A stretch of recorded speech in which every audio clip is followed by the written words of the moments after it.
Hi, welcome to the second ever episode of Painterviews, and I'm really happy to have an amazing painter and queer independent business owner and friend with me today. It's Mary-Margaret.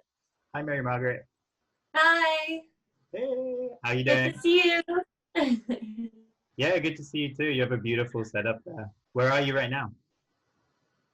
I'm in my studio, my painting studio right now. Beautiful. Thank you for being here today. And we're going to talk about your art and your business and then go into a little bit discussion about the corona situation and how we're handling quarantine and about mental health in general.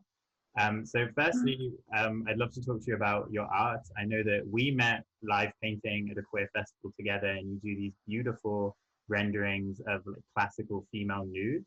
And that, since I've known you, has transitioned into your business, Marmalade Clothing. So I'd love to open that up to you to talk about your art and your inspiration. Yeah, I feel like my art has two different parts to it, and one is Marmalade clothing with these like skin tones and nudes, and I've got a few jackets that I can show here. Mostly what I do is painting on the backs of leather and jean jackets. So here's one leather jacket I've got That's beautiful. with these kind of like knotted, tangled bodies. This is definitely one of my favorites. And then we've got this other one that's kind of more of what I've been doing lately, which is just single bodies. And I really want, I don't know, it's sort of a part of the Free the Nipple campaign, you know, it's like wanting to feel like we can show our bodies without it being sinful or shameful. And yeah, I'm really getting into a deep like mythology of the company even, and starting to think about the origin story of it and even creating a mythos for it. So right now I'm working with some friends to rewrite the story of Adam and Eve from a more feminist perspective. That's awesome. Could you tell me how would that go exactly? Well, basically, Adam and Eve, Eve always gets a bad rap about bringing evil to the world and everything. But I think that's kind of ridiculous because it was called the tree of knowledge and the fruit of knowledge of good and evil. And I think, like, how could that be a bad thing to have more knowledge? It just kind of sounds like they didn't really want women to like know about themselves or their bodies, so they were like, oh, don't eat that. So you know, I'm kind of writing it like Eve eats the fruit and gains this knowledge that we're all equal and that we're all beautiful, and then she makes marmalade out of the fruit and gives it to everybody. I found in the last couple of years that my art is very colorful and very queer, sexually explorative. So this is one piece that's sort of like, you can see it from both sides. And it's a self-portrait of a vagina, but my vagina. And I love this piece because it was one of my more exploratory pieces,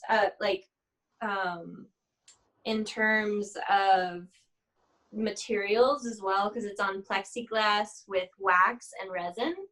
So I'll let you get a little bit of a close-up of that. I love the texture on this piece. Yeah, it's beautiful. And then, It reminds me of when you have embroidery and one side of the embroidery is really sharp and the other side has that like beautiful abstraction. yeah, oh my God, I love that. It Oh kind of man, does that with the glass as well and switched it around. yeah, that's really cool. And then that got me into more wax pieces. I'm forgetting what you call it right now. What is it? well, whatever. You get like wax and you melt it. So this Let's is a make up a new piece name for that it. I did. A queer, huh? Let's make up Yeah, a new make up name for it. melty, waxy melty. We'll call it that. And then, well, I'll show you this bigger piece first. This is like a painting I did that I really love. It's beautiful. So a lot of self-portraiture, a lot of weird skin colors. And then in terms of like Marmalade marketing, I've been really enjoying doing a lot of different visuals for that. So this is sort of like a bunch of hands reaching for the fruit, which in our case is an orange instead of an apple, if you're thinking Adam and Eve story. Yeah. So this is the box that all the jackets come in. It's like you put a jacket in here and get this in the mail. Yeah. I want the box. I want to put that on my wall. Yeah, I know you can. You can just unfold it and put it up. Yeah. It's giving me a And we're little bit also of the, you know, the Michelangelo Sistine Chapel hands of the human hand reaching. Yeah, it's giving me that, but towards. yeah. Towards. Yeah. And we're also thinking about, or well, I'm working on, as we speak, sort of like a comic book for the myth of Marmalade, the Adam and Eve story. And I know that queer female energy and identity is a really big part of the company as well, right? Mm-hmm. Let's see.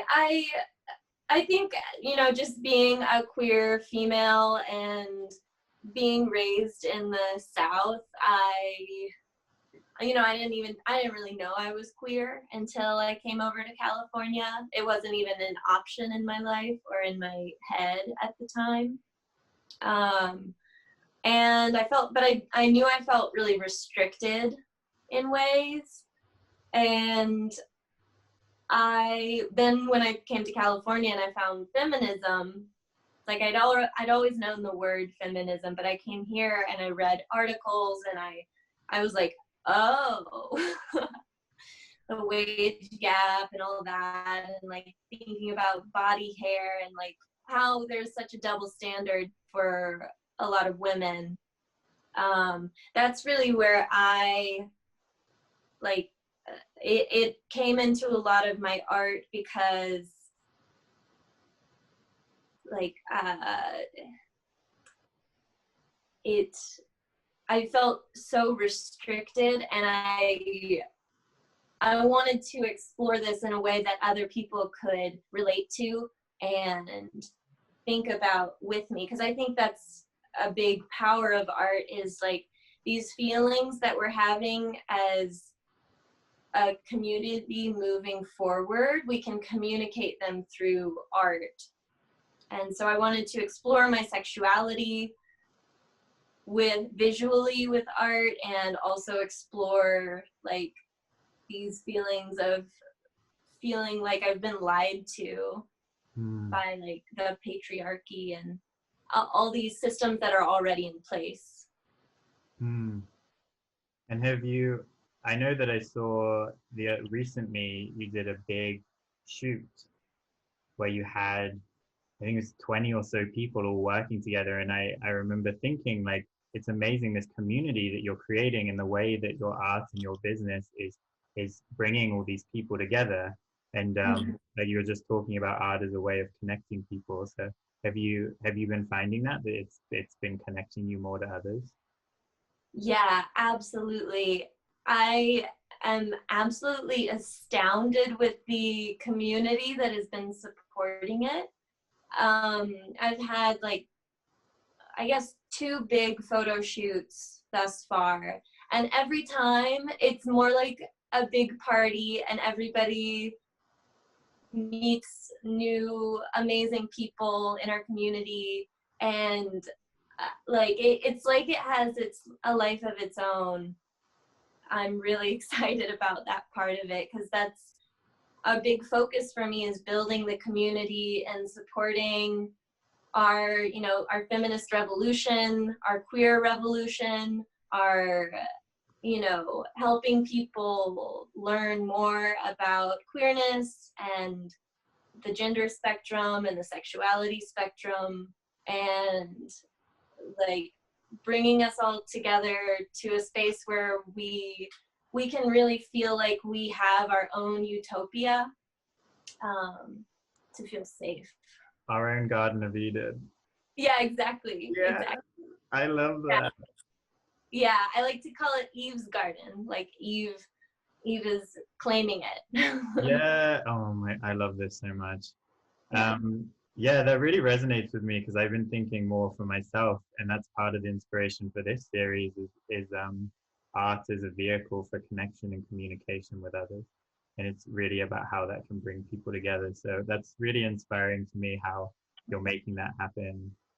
I wonder if we could move on to talk a bit about the quarantine and corona situation right now, because obviously that's why we're about 20 minutes away from each other, but we're doing this interview via Zoom instead of in person because of quarantine, and talking about this community and connection. And obviously that's in some ways being put on hold, in other ways being translated to the digital realm. So how are you doing? How has your quarantine been going? We're about a month into it at this point. Yeah, there are definitely ups and downs to it. I think in the grand scheme of things, my life has been changed probably less than most people because I was already working from home. I have this beautiful studio that I'm working out of, and we've got a yard for our dog. So I'm still I'm really lucky in terms of what's going on. And I definitely feel for people who are in unsafe situations or in toxic families, like, or just toxic home situations in general. Um, you know, me and my girlfriend, we live together and we've been through it before where we're both not working or slash working from home. And like, we've been lucky to be able to work through those difficulties beforehand. So we have a few more tools now. It's still difficult because it's like, we were just saying today, we spend all our time together. And when we do leave the house, either to go we have a horse together, so we to go visit our horse, let her out, or go for a walk. We usually do it together, and so it's like we get almost no space from each other. But we're in therapy. We're in couples therapy over Zoom calls. So I think I definitely recommend anybody who is in a partnership or even alone and having like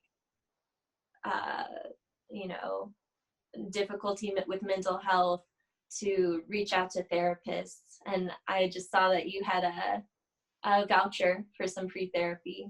So that's awesome. Yeah, with Talkspace.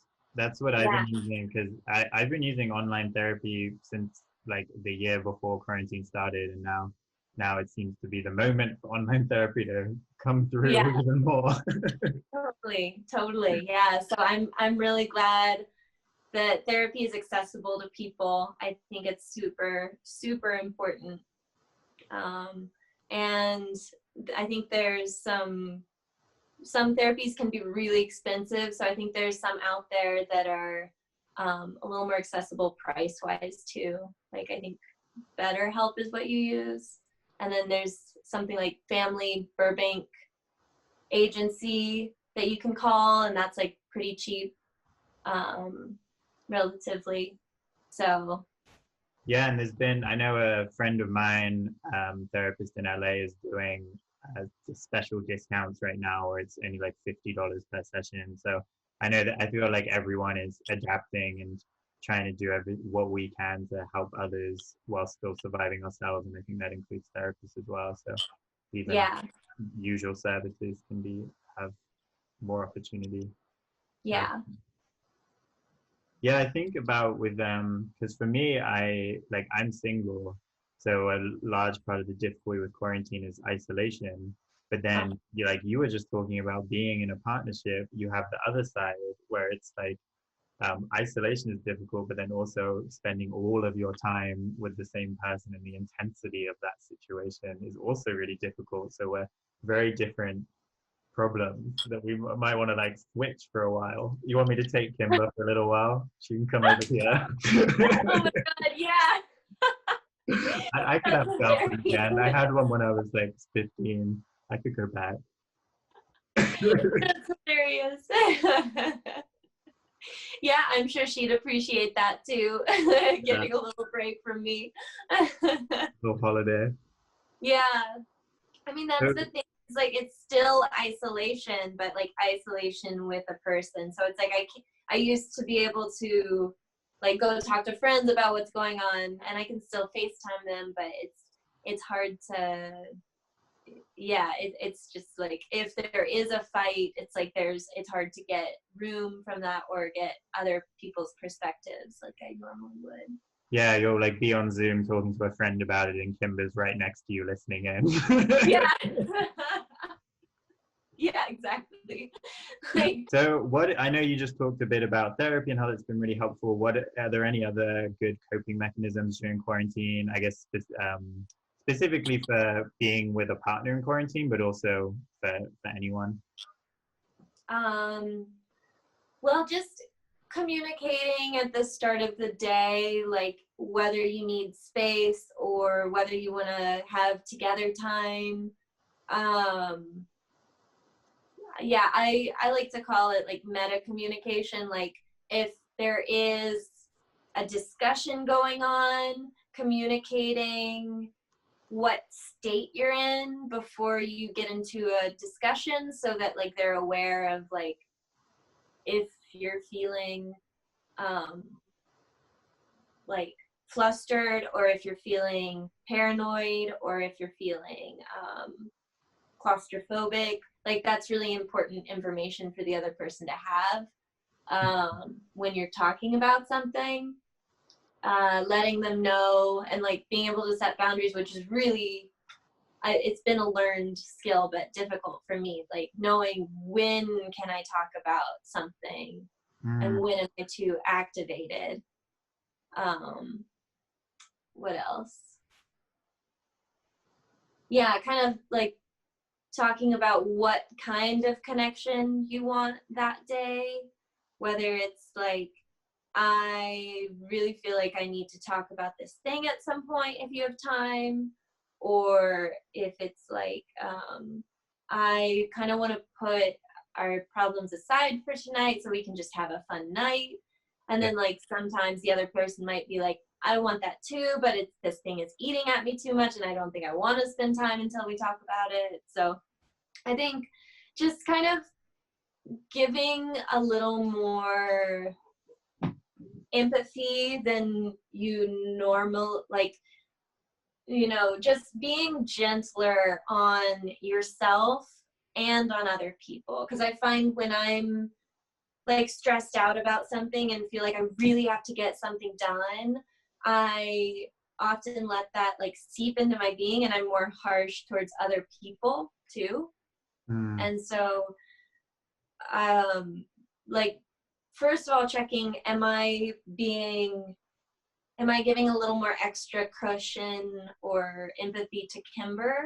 And if that's hard, checking in with myself if I'm giving a little more empathy cushion to myself.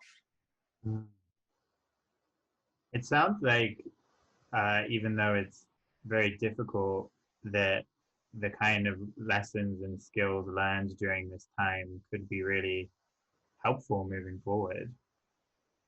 Oh yeah, I mean these are all things we've been working on anyway, because there are periods of time where we're at home like not having work, and so like don't have scheduled time apart. So this is something, maybe we're just one of those classic codependent lesbian relationships, but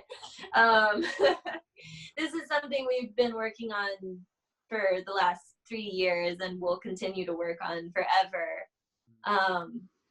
but just like trying to be aware that these are really weird times, and that just giving a little extra empathy during this time, I think, is like really important.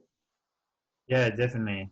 Yeah, a lot of what I've experienced, it feels like what quarantine forces a much more intense version of what we're often already experiencing within ourselves or within our relationships. Yeah.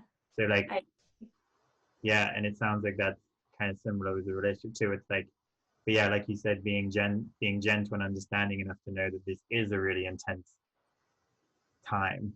So even though it's reflective of what happens in like normal times, it's still, we're at like level 10 right now. We've jumped yeah. up. Yeah. And it's like I've been mostly talking about like being gentle towards the other person, but like my emotions are a lot more magnified right now too. Hmm. Like yeah, I just had my period this past week, and like it really run me through the ringer, and it hit me a lot harder than usual. And I was also coming to terms with the fact with how long this might last, and also like just the fear in general of Hmm. what's happening to everybody, and like what might happen to the older people in my family and all that sort of stuff. So like I was low this weekend, and like had a few meltdowns and just like depressive days of like not getting out of bed and stuff. Thankfully, like I was pretty gentle on myself, knowing that like, okay, this is not forever. I know that my period has something to do with this, and I think I'll be able to like get up and move a little bit more the next day and feel a little better. So yeah. Yeah, it makes me think about how often something like your period or like an issue with a relationship or like whatever, something that's happening can be manageable at a certain time on its own, but then when you have so many things hitting you from different angles, it becomes really overwhelming. Even when you have as many coping mechanisms and like kindness and understanding towards yourself, it still can just be like too much. Totally. Totally. Yeah. And then once it all piles up, and then you're crying and you're like, I don't know why I'm crying. That happens that's been happening quite a bit, but it's like, then you just gotta remember like, this is really intense. So So what coping mechanisms have you found has been helpful through that process this last week of being really overwhelmed and down and being able to come back to a healthier state, like being kind to yourself? journaling is a big one for me. I really love journals. I go through like a journal a month, so this is my journal right now. Hey, journal. Um, when I'm feeling like too flustered to communicate, I'll turn to it, and I'll usually calm down and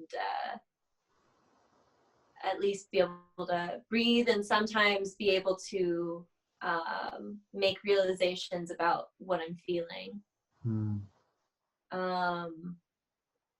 Like I was saying, running in the morning has been a really important one for me, but I can only, there are days that I just don't have it in me. Like when the period came along, I was just getting up at like 1 p.m. I maybe a little more like noon, but like I was just useless all day.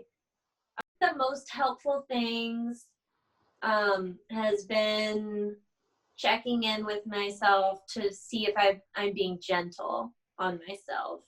And I think as of a few weeks ago, I don't think I would have even known what that meant. Hmm. But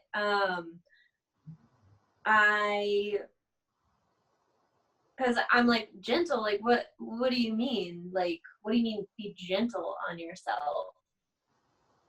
But there was one exercise that kind of really helped me see it. I was like freaking out about something and was having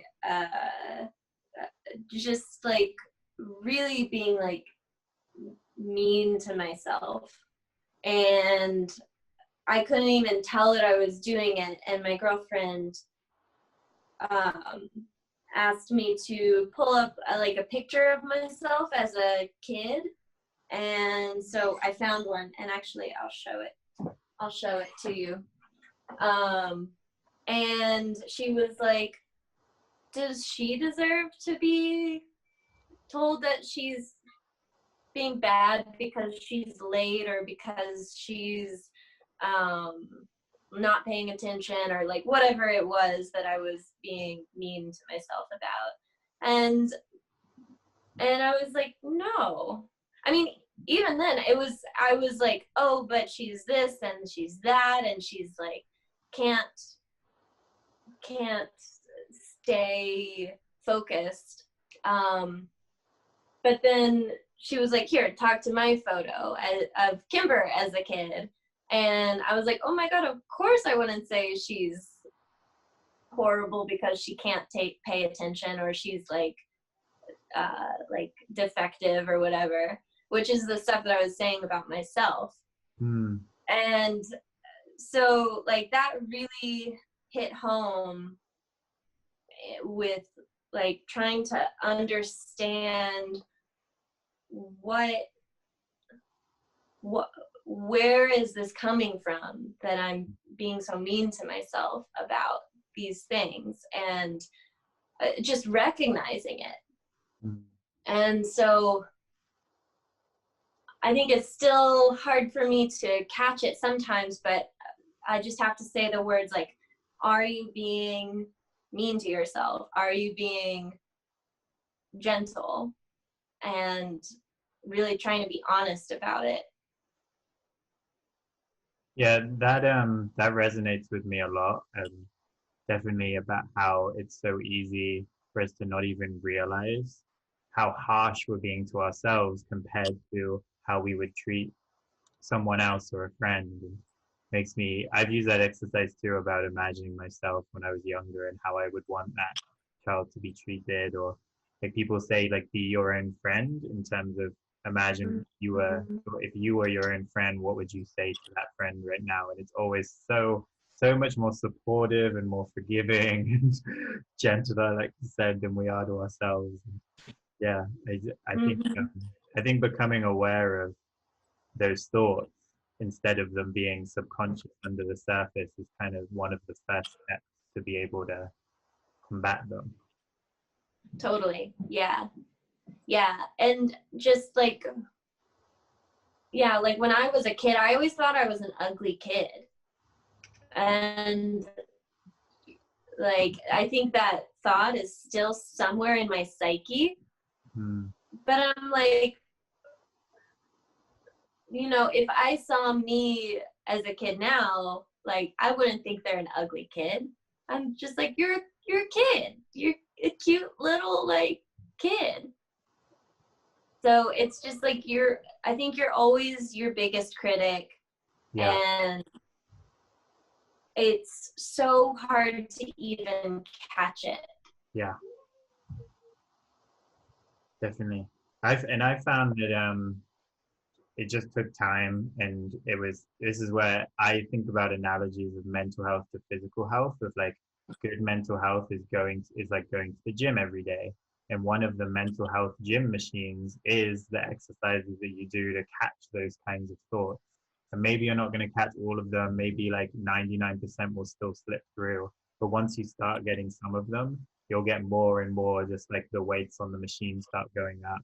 And over time it can build, but it's like, I think that's another part of being kind to yourself, is also giving yourself time because these are like lifelong negative thought patterns, right, that have been drilled into us. So it's not going to change straight away, but it can change.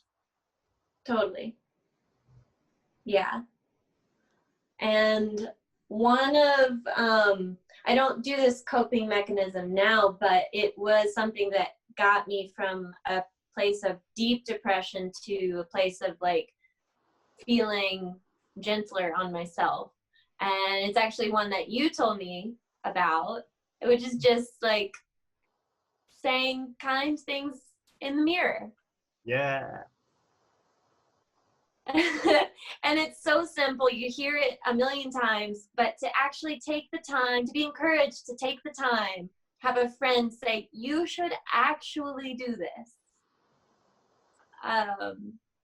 It's like, you know, I think one thing that's difficult for me is like I hear about tools, but I don't really put them in practice.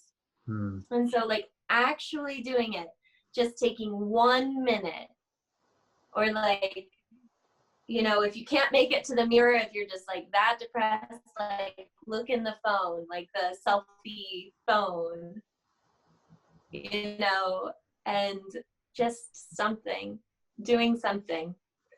Another really good one that I'm getting from this book that I'm reading is sort of more of like a motivational technique,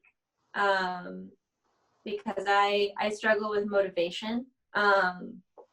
It was saying to draw a picture. So this is sort of about like, it's called You're a Bad Ass at Making Money. And I'm like, yeah, I want to feel that. I want to feel like I'm a badass at making money. And one exercise it says to do is to draw something that is exciting about the idea of making money. So I drew all my community of queer people, and I wrote underneath it, like, I am so excited to make great spaces, resources, and products for my group of amazing queers. And I look at that every morning, and then I open my, like, I kind of like try to open a door to my heart to let in abundance, because 2019 I dealt with a lot of depression and some like medication changes, and I was definitely in a lack mindset instead of an abundant mindset. And whenever I do those tiny little gestures to like try to remember to let in abundance, it really helps me feel a lot better and a lot more grateful throughout the day. Yeah, it's so interesting how the exercise, the activities, they can seem so small, but once you actually find a way to be able to do them, it can make such a huge difference. And I feel like that can stop people sometimes, because it seems so simple and so small that it's like, there's no way that something like this could really change my depression or change how I'm feeling. Like my feelings are so strong and overwhelming. Like, how's journaling going to help? But it really does once you actually find a way to be able to do that. Like you said, whether it's a friend encouraging you or whether it's whatever way you find to get there. Totally. Yeah. And I think they snowball, which is really great. You know, it's like down to the tiniest little thing. Like, you know, it just takes 2 seconds to just like pretend like I'm opening a door to my heart and like think like, oh, I'm opening it to abundance. Like, it takes 2 seconds. And when I do that, I feel that like just a tiny bit more able to like put my shoes on. And then like once I put my shoes on, it's not that hard to like walk up the steps. But when I think about going for a run, I often get really overwhelmed and I quit and I don't do anything. So I think these little exercises, I think having a lot of them set up, like I really struggle to like remember to do something every day. But when I just do like one thing that I remember, then it'll snowball into other good things. Yeah, definitely. I think one thing that strikes me in this conversation is how, like, we were talking in the beginning about your business, and from the outside, to me, you've established this business yourself.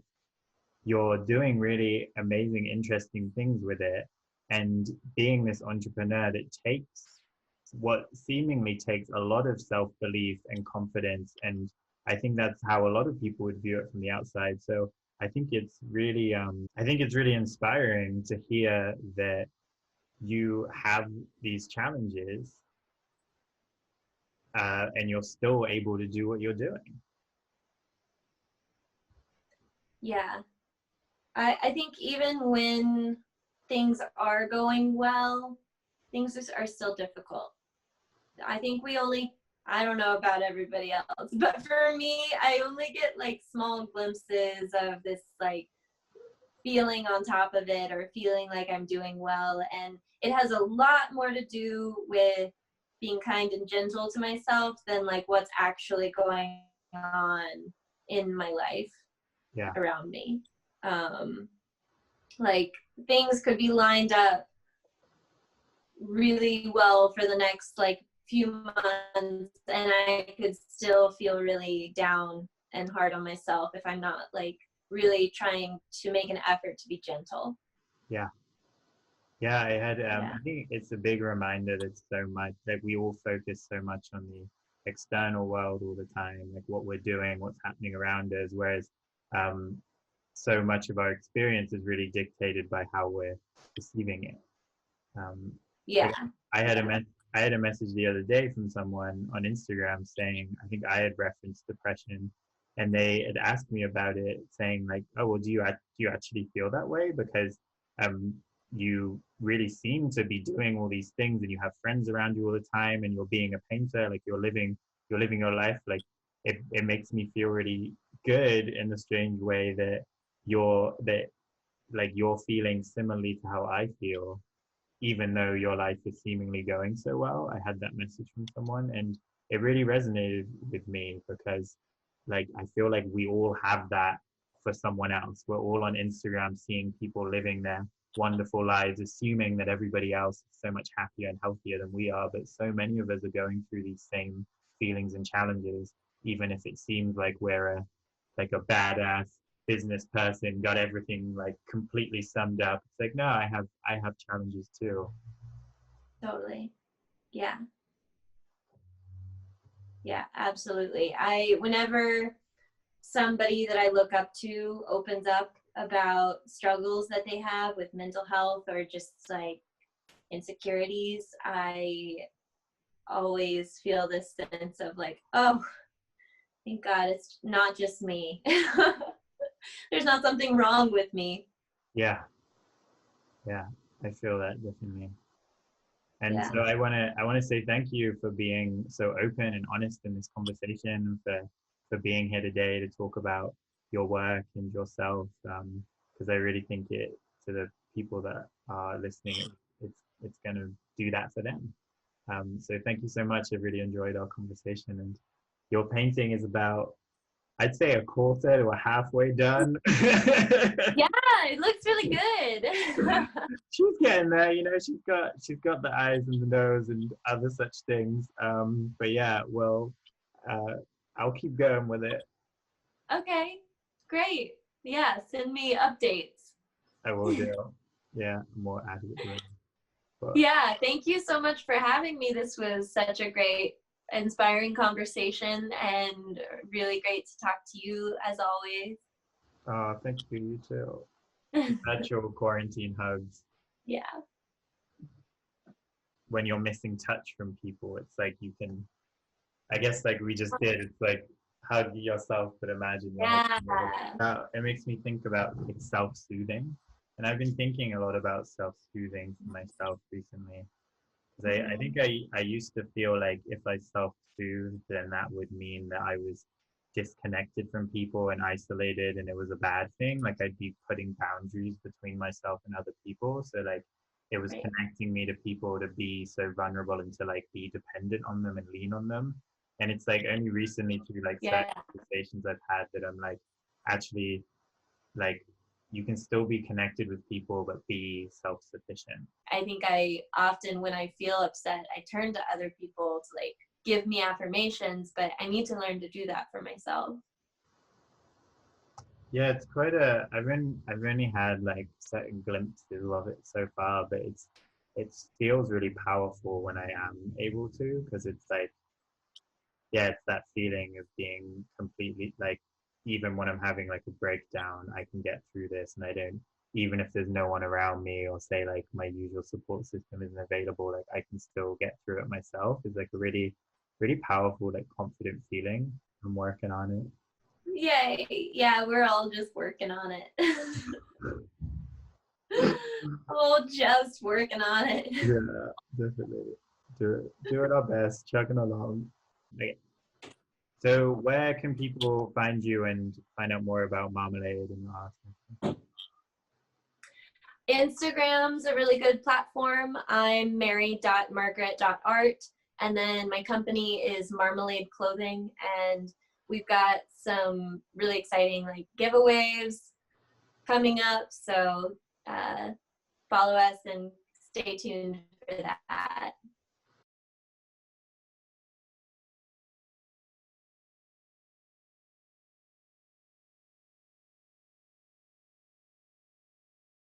It's like he would definitely remember and be sweet to me if Yeah. we saw each other. Yeah. So are you saying that you can or cannot set me up to go on a date with Maybe if I kind of like reconnect and see how it goes, maybe then I could. me? Okay. That starts to sound a little bit too strategized for me. I start to feel creepy. Like, Mary-Margaret, become friends with him again so that I can go on a date. He's such a cutie, so I don't blame you. I'd If be you- strategizing. I listen to like motivational cheesy pop and I love Nice. it. And because I just started pole dancing, especially so the other day I kind of accidentally did a 10K because I only meant to do like more like 6K or something, and I just kept going because I was listening to The Greatest Showman, which is, have you seen? Oh, uh-huh. It's like super motivational, like inspirational music about like, yeah, go for it. So I was listening to that and I was imagining myself pole dancing to that music, but like being really good. So I suddenly, Oh, even though I was tired, that gave me such a huge surge, and I was like, and I ended up running for like another 4K just off of that, and it really highlighted to me how like mental strength is so important.